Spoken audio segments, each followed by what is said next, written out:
Thank you, Vice President Harris, for leading today's meeting. And thanks to you, all of you, especially Health and Human Services Secretary Becerra and Director of the Gender Policy Council, Jen Klein, for co-chairing this task force. And Attorney General Garland, Homeland Security Secretary Mayorkas, and Veterans Affairs Secretary McDonough for your work on this task force.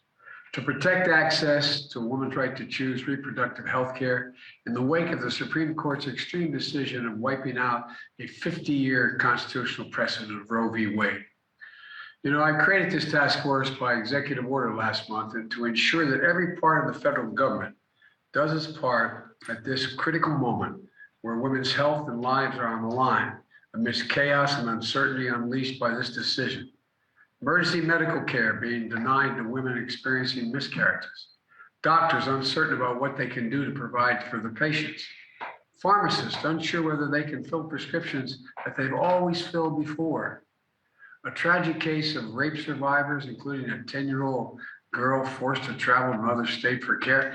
You know, wiping out the right to choose on whether you have incest, incest, or having a rape, or, I mean, this is just extreme. You know, even the life of the mother is in question in some cases, in some states. Republicans in Congress and their extreme MAGA ideology are determined to go even further, talking about nationwide bans that would outlaw abortion in every state under every circumstance, going after the broader right to privacy as well. But as I said before, this fight is not over. And we saw that last night in Kansas. In the opinion of the people, the opinion of the Dobbs case, the extreme majority of the Supreme Court wrote, women, and this is a quote from that case, women are not without electoral or political power, unquote. Court practically dared women in this country to go to the ballot box and restore the right to choose that the court had just ripped away after 50 years. As I said last month, I don't think the court has any notion, for that matter, or the Republican Party for that matter, to decide how far to press their extreme agenda and how women are going to respond. They don't have a clue about the power of American women. Last night in Congress in Kansas, they found out women and men did exercise their electoral and political power. With a record turnout, voters of Kansas defeated a ballot initiative to remove the right to choose an abortion from the Kansas Constitution. It was in the Kansas Constitution. They're trying to strike it and eliminate it from the Kansas Constitution. In a decisive vote, in a decisive victory, voters made it clear that politicians should not interfere with the fundamental rights of women. And the voters of Kansas sent a powerful signal that this fall, the American people will vote to preserve and protect the right and refuse to let them be ripped away by politicians. And my administration has their back. No, today I'm signing the second executive order I'm about to sign that responds to the healthcare crisis that has unfolded since the Supreme Court overturned Roe and that women are facing all across America. Healthcare crisis is, you know, it's hard for me to even understand how they think this. Healthcare crisis is women can't choose, can't get an abortion, even in the case of incest, even in the case of rape. But it goes beyond that. There are a lot of women who take prescriptions prescribed by their doctors and have been taking for some time for other conditions, for arthritis, for epilepsy, for Crohn's diseases. And in many cases, these prescriptions are not being filled. Say a 25-year-old woman, her doctor prescribes medication for epilepsy, has been doing it for a while. She goes to the pharmacy. The pharmacist won't fill the prescription because the same medicine could also cause a miscarriage. So she's not getting the medicine she needs for her epilepsy, whether she's pregnant or not. The pharmacy has no right to do that. Just yesterday in Idaho, the Justice Department filed a lawsuit to make sure that pregnant women facing serious threats to their health can get the medical care they need in Medicare-funded emergency rooms. Under federal law, no woman, whether pregnant or not, no matter where she lives, should be turned away or denied necessary treatment during a medical crisis. The Justice Department stepped in to make sure that this extreme state law criminalizing abortion does not put women's health and lives at risk in these situations. You know, this executive order also helps women travel out of state for medical care. Secretary Becerra is going to work with states through the Medicaid to allow them to provide reproductive health care for women who live in states where abortions are being banned in that state. The executive order makes sure healthcare providers comply with federal laws so women don't face delays or denials of medically necessary care. And this executive order advances research and data collection to evaluate the impact of this reproductive health crisis is having on maternal health and other health conditions and outcomes. This executive order builds on the first one I signed last month that created this task force in the first place. And that also will help safeguard access to health care, including the right to choose and contraception, promote safety and security of clinics, patients, and providers, protects patients' privacy and access to accurate information. Let me close with this. Beyond the actions you're taking, I know that along with Kamala, many of you have been traveling the country listening to women, healthcare providers, legal experts, state and local officials and legislators, and others, so that we are doing all we can in my administration to protect the rights of health and safety of the people of this country. You know, their perspectives are going to inform the work of this task force and the recommendations you make to me. I believe Roe got it right. It's been the law for close to 50 years. And I commit to the American people that we're doing everything in our power to safeguard access to health care, including the right to choose that women had under Roe v. Wade, which was ripped away by this extreme court. But ultimately, Congress must codify the protections of Roe as federal law. And if Congress fails to act, the people of this country need to elect senators and representatives who will restore Roe and will protect the right to privacy, freedom, and equality. I'll stop there and turn this over to the Vice President. There's so much more to say, but I'm anxious to hear from all of you. Thank you, thank you, thank you. Do I sign this order now? I'm going to sign this executive order right now, okay?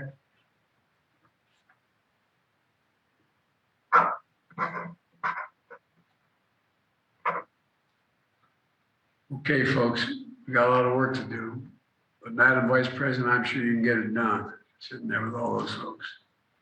Thank you. I wish I were with you in person, quite frankly, but I'm getting there. You're on mute, I can't hear you.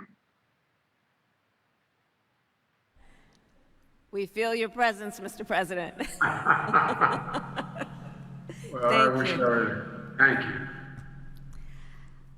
Well, President Joe Biden has set the tone for our administration from the very beginning. From the time that an opinion was leaked to the time the Dobbs decision came down. And our president has been a leader in saying that the women of America should be protected. Their right to make decisions about their own bodies should be a matter that we all defend, understanding that the government should not be in the business of making those decisions for the women of America. Our administration has been very clear, as is clear by the leaders who are at this table, that we trust the judgment of the women of America to make decisions based on what they know is in their best interest. We trust the women of America to make those decisions if she chooses in consultation with her faith leader, with her physician, with her loved one. But we understand fully the government should not be making that decision for her. And it is with that spirit that the President has convened this task force of these leaders to ensure that we have a whole-of-government approach to our work, understanding that every day in America, especially with these extremist so-called leaders in states passing these laws, some of which will criminalize healthcare providers and punish women, that we do everything in our power, in our ability, based on our role to ensure that we protect the women of America around some of the most intimate decisions that any human being can make. So it is with that spirit and purpose that we convene and we meet. We will be engaged in an in-depth discussion about the role of the various agencies and the cabinet members and their roles of leadership around this important issue. As the President said, the people of Kansas spoke yesterday, and they spoke loud and clear. They said this is not a partisan issue. The women of America should not be the subject of partisan debate or perspective. The people of Kansas spoke and said this is a matter of defense of basic principles of liberty and freedom in America.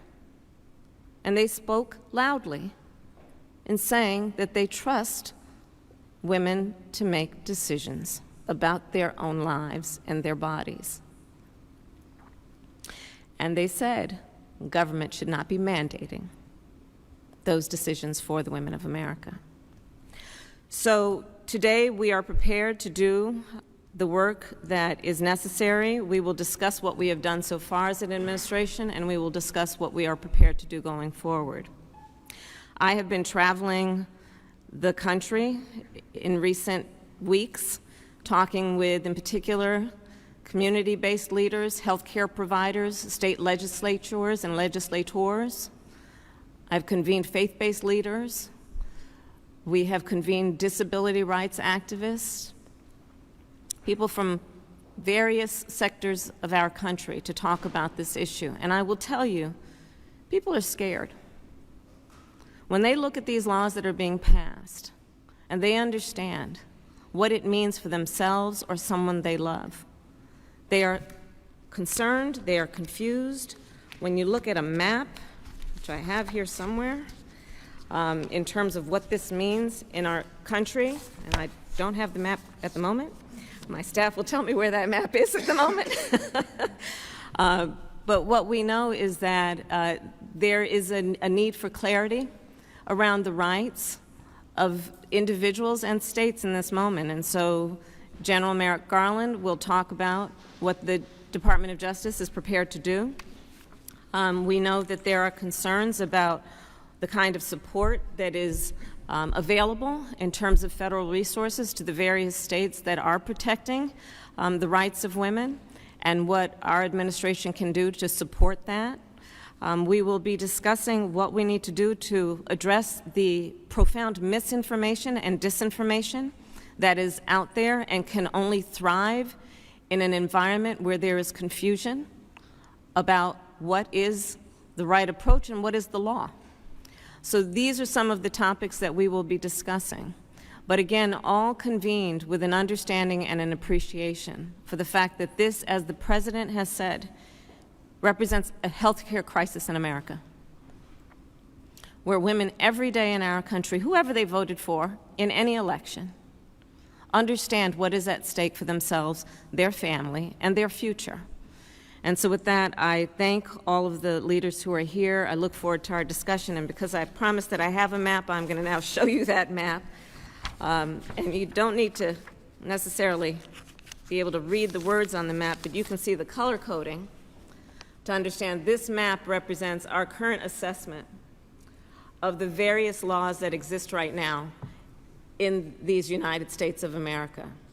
Different approaches in different states to this issue, which some might argue has been by design to intentionally confuse people about their rights, but what in fact it has done without any question is made clear that the President's leadership, the leadership of the President's cabinet, and all of us at this table is critically necessary at this moment. So with that, I thank everyone for being here, and I will now turn it over to the head of our Gender Policy Council, Jen Klein. Thank you. Thank you so much, Vice President Harris, and thank you all for being here today. I am going to move us quickly to my co-chair, Secretary Becerra, to talk about the work that you've been doing over at HHS and what you're planning to do. Mr. President, Madam Vice President, thank you for setting us on a course. Thank you for giving us direction immediately, and thank you for being so prominent and vociferous in explaining how important it is to make sure we are protecting the rights of all Americans, but especially women. I am thrilled to have an opportunity to co-chair, along with my partner, Jen Klein, this task force. Thank you, Jen, for the work that you have done over the years, and certainly now as the co-chair on this task force. To my fellow colleagues on the cabinet and the members of the administration for springing to action so quickly, we say thank you very much. I know we speak for so many people who are waiting for us to do everything we can. Since the Supreme Court's misguided decision put the lives of millions of Americans, our fellow Americans, at risk and stripped away freedom and autonomy, we've all had to take action. And I know that we've all heard from, whether it's patients, doctors, family members, friends, everyone is concerned. At HHS, we heard those voices. We heeded the President's and the Vice President's call for action. Immediately upon the issuance of the Dobbs decision, we launched the reproductiverights.gov website. We were concerned and afraid that something like this might happen, so we put up that website as quickly as we could to make sure that people were not confused, they knew their rights, and we provided as much information and direction as we could immediately for people who were inquiring. We've gone on to protect patient privacy interests and to protect patients and providers from discrimination by issuing guidance. We recently did that by issuing guidance to roughly 60,000 U.S. retail pharmacies. We did it by notifying all health insurance carriers, reminding them of their obligation to respect the civil rights of all Americans and to not discriminate in the dispensation of services and care to all patients. We released our draft rule on non-discrimination in healthcare last week, and just because your state has decided to restrict your access to healthcare does not mean your privacy can be tossed to the wind or you can be discriminated against. We have issued guidance on the Emergency Medical Treatment and Active Labor Act, EMTALA, which I know that the Attorney General will speak more to affirm that that law protects emergency department providers when offering legally mandated life or health-saving abortion services in emergency situations.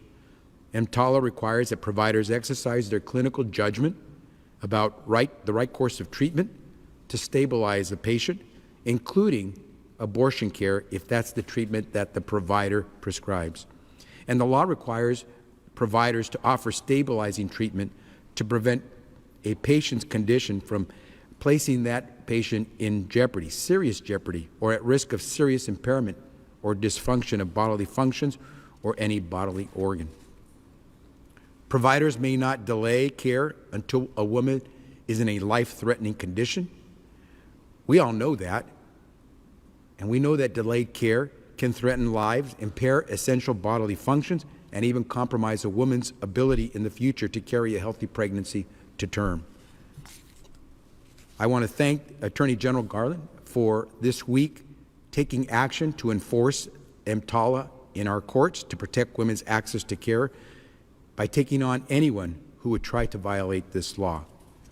We still have much to do, and we're going to continue forward, including, for example, in making sure medication abortion is available to women throughout this country, and we won't stop. We were given direction early on by the President and the Vice President. We will continue to move forward. Turn it back to you, Jen. Thank you, Secretary Becerra. And now I'd like to turn to the Attorney General. Thank you, President Biden. Thank you, Vice President Harris, for bringing us together today. Thank you, Jen, and thank you, Secretary Becerra, for highlighting the urgency of this crisis and for your partnership. In the 5 weeks since the Supreme Court overturned Roe and Casey, legislatures across the country have taken steps to impose bans and other restrictions on access to abortion with devastating consequences for women's health, their safety, and their civil rights. And we know that the harms caused by these laws have been and will continue to be especially severe for people of color and for those of limited means. Since the day that Dobbs was decided, the Justice Department has made clear that we will be relentless in our efforts to protect and advance reproductive freedom. As we have said repeatedly, women who reside in states that have banned access to abortion must remain free to seek that care in states where it is legal. Under fundamental First Amendment principles, people must also remain free to inform and counsel each other about the reproductive care that is available in other states. States may not ban the abortion medication mifepristone on disagreement with the FDA's expert judgment about its efficacy and safety. And federal agencies may continue to provide reproductive health services to the extent authorized by federal law. Last week, I also said that the Department is vigilantly monitoring state laws and enforcement actions to ensure that states do not infringe on federal protections of reproductive rights. And I said that when they do, we will consider every tool at our disposal, including filing affirmative cases, statements of interest, and intervening in private litigation. Yesterday, the Justice Department filed a lawsuit against the state of Idaho to hold invalid that state's criminal prohibition on providing abortions, as applied to women who are suffering medical emergencies. As we explained in our complaint, Idaho's near total ban on abortion directly conflicts with the Emergency Medical Treatment and Labor Act, or EMTALA. That federal law requires hospitals receiving Medicare funds to provide necessary stabilizing treatment to people suffering from an emergency medical condition. As I said when we announced this suit, it does not matter what state a hospital subject to EMTALA is located in. If a patient comes into an emergency room with a medical emergency jeopardizing the patient's life or health, the hospital must provide the treatment necessary to stabilize that condition. And this includes abortion when that is the necessary treatment. Any state law that prevents a hospital from fulfilling its obligations under EMTALA violates federal law. The Justice Department will also be filing a motion to dismiss the Texas lawsuit challenging HHS's guidance under EMTALA. The law could not be clearer, and we are going to vigorously litigate this suit to ensure women get the emergency care to which they are entitled under federal law. Led by Associate Attorney General Vanita Gupta, the Department's Reproductive Rights Task Force will continue to build on these efforts to protect reproductive freedom. Its work includes monitoring state laws that infringe on federal constitutional protections, evaluating appropriate actions in response to those laws, including filing lawsuits and statements of interest, and coordinating technical assistance to both Congress and the states on federal constitutional and statutory considerations. 5 weeks ago, I promised that the Justice Department would work tirelessly to protect reproductive freedom and that we would not waver from our founding responsibility to protect the civil rights of all Americans. That is what we have done, and that is what we will continue to do. Thank you. Thank you so much, Attorney General Garland. Now, there's supposed to be, through the miracles of technology, we're supposed to be joined by Secretary McDonough. So Secretary McDonough, if you are with us, look at that. Over to you, sir. Thank you, Jen Klein, very much. And Madam Vice President, I think, Mr. President, if you're still there, thank you so much for the opportunity to be with you. I want to congratulate you both on the passage of the PACT Act in the Senate last night. This would not have happened without your having called for it in the State of the Union. And the fact is that it's a very important day for veterans, their survivors, their family members. As you know, among the conditions covered by the, presumptively covered by the PACT Act are cancers that our troops, men and women, including women veterans, the fastest growing cohort of our veterans, 300,000 of them of childbearing age, among the conditions covered for them in this new law will be cancers. And last month, our excellent lead researcher and our excellent lead oncologist briefed our press corps on the progress we're making on treating cancer because of your cancer moonshot, Mr. President. A reasonable question is, and frankly, a question our press corps asked, is whether a pregnant veteran whose cancer is connected to her service in Iraq or Afghanistan can have access to that cutting edge, life-saving treatment that we provide at VA, or will rather, because of Dobbs and associated state law requirements, will she have to wait 9 months to get access to life-saving treatment and life-saving care? Now, these are the patient safety issues that we deal with in VA every day of the type that you've each discussed. And it's very helpful for us at VA to have the opportunity to get together with this team in the cabinet and your experts to help us resolve those questions. So Madam Vice President, Mr. President, thank you very much for getting us together today to resolve these questions and to ensure that we can provide that life-saving care, that life-saving treatment to our veterans, including our fastest growing cohort of veterans, women veterans. Thank you very much.